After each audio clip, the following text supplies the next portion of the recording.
In this training, we're going to talk about 2 strategies that you can use to be a more consistent player. So let's get started. When we're talking about how to be more consistent, the first thing that we need to really uncover is what does it actually mean to be consistent? Because as an athlete, you have to be very careful as to what you're judging is really consistency for you.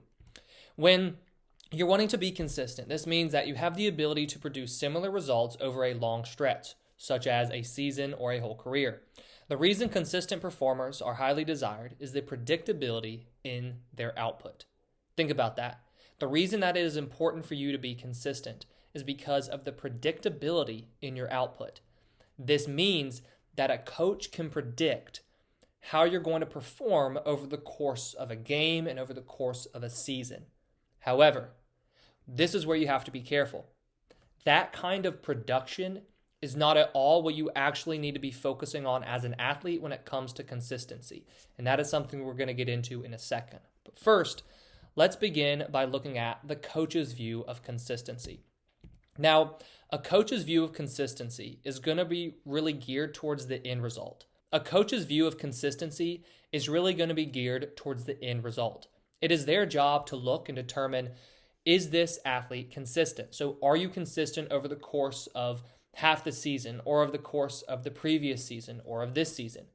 That is their view of consistency. However, that's very different than the view that you need to have as an athlete of consistency. This is because a coach's focus is wins, right? They have to put the best players out there to be able to win.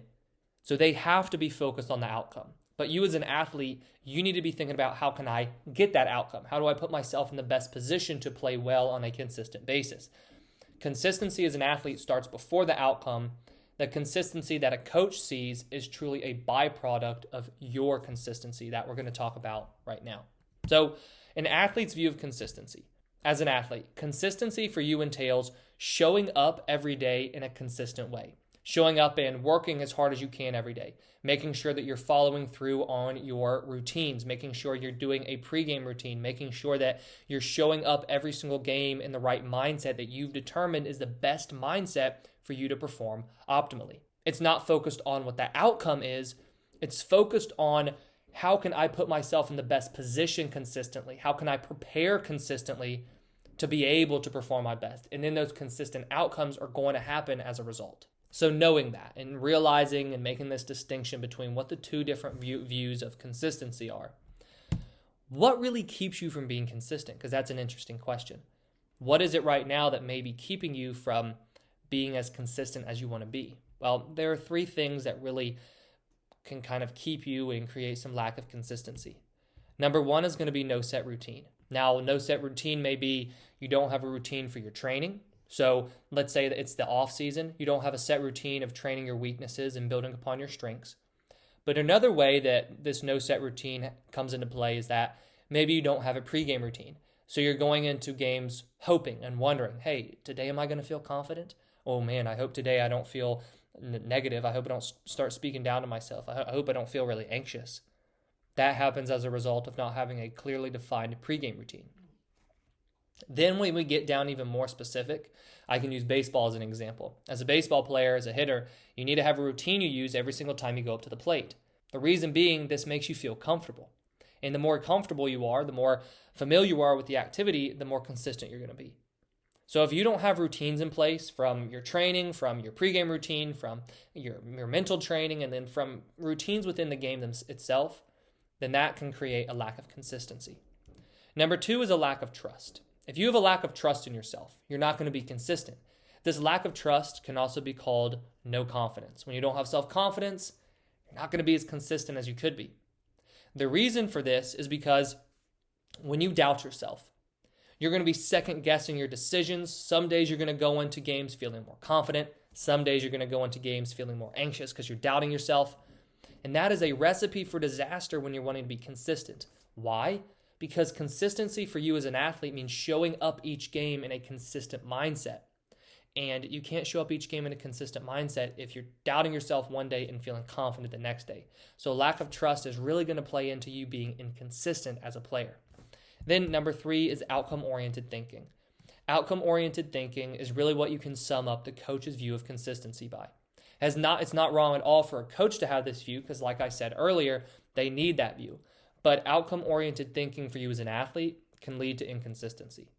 When you're focused too much on the outcome, that's going to drive fear, that's going to drive anxiety, it's going to make you doubt yourself, it's going to cause you to try to put too much pressure and too much stress on yourself to perform well.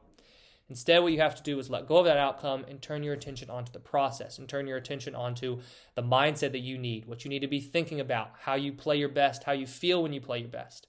That's the kind of thinking that you need to have as an athlete instead of worrying so much about the outcome.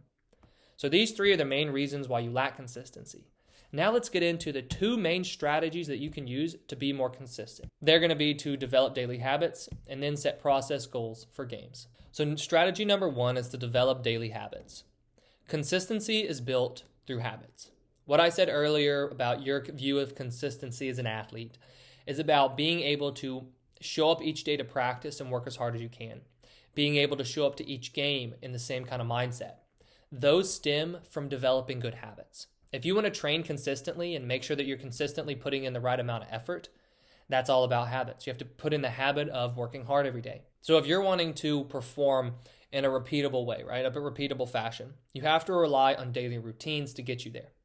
Daily routines are about daily habits. It's the same thing, right? If you want to make sure that you're a basketball player and you're more consistent with your free throws, well, one of the things you have to do is make sure that you put in the daily habit of taking 50 to 100 free throw shots a day.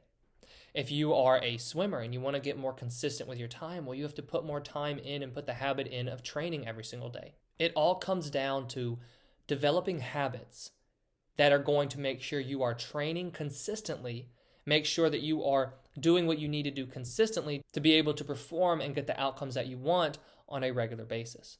So strategy number 1, if you are wanting to be more consistent, is look away from the game and turn your attention onto what are your habits like? What are your training habits? What are your pregame routine habits? What are you doing before the game to get yourself into the mindset that you need to be able to perform your best? And then strategy number 2 is to set process goals for games. This requires you to set controllable process goals that you will focus on during a game or performance. The funny thing is, these are likely going to have nothing to do with the typical indicators of success. Process goals are the opposite of outcome-oriented goals. If you're wanting to be consistent, one of the best things that you can do is develop process goals for yourself. These process goals are going to be controllable aspects of your game. We can break it down very simply. Let's say you're a football player, you play wide receiver. A process goal is to watch every ball into my hands. It's a simple cue like that that is going to make sure you are focused on the process. So whenever you begin thinking about, okay, I can't have 5 drops today, or I can't drop 1 pass in practice, you just continue to remind yourself, no, bring your attention back onto your process goal. What's my process goal? Just watch the ball all the way into my hands. And these process goals, they help you be present, they help you center your attention, but most importantly, they help keep away outcome-oriented thinking that plays against your confidence, that really plays into anxiety and fear. When you're wanting to set process goals for yourself in order to be more consistent, I encourage you to kind of find some that you like and find some that work for you. For example, we can set mental process goals. So I want to make sure that I am feeling relaxed and having fun. That's my mental process goal. Well, if you figure out that that works, use that every single time. It kind of becomes a habit for you. So then you get comfortable with saying, my goal today is to focus on the process of feeling confident, relaxing, and having fun. If you find something physically, so like I just gave the example of the wide receiver watching the ball all the way into his hands, use that every time. They can be simple. They don't need to be complex. The point is bringing your attention into the present moment, giving you something within your control that is part of your process to focus on, that is reminding you of, this is what I need to be focused on. That is going to help me get the consistent outcome that I want. So put these 2 strategies into practice. Make sure that you develop daily habits and then set process goals for yourself going into games, and that's going to help you be a more consistent athlete. Now, when we're talking about this consistency, another thing that I said was showing up each game in a consistent mindset. Now, that mindset for you is known as your championship mindset. If you're interested in learning about how you can develop your own championship mindset, there's a link in the description below to a free training that I've created that takes you through an exercise that shows you how to do just that. So go ahead and click that link and take that free training. Thank you for watching this training, and I wish you the best of success in all that you do.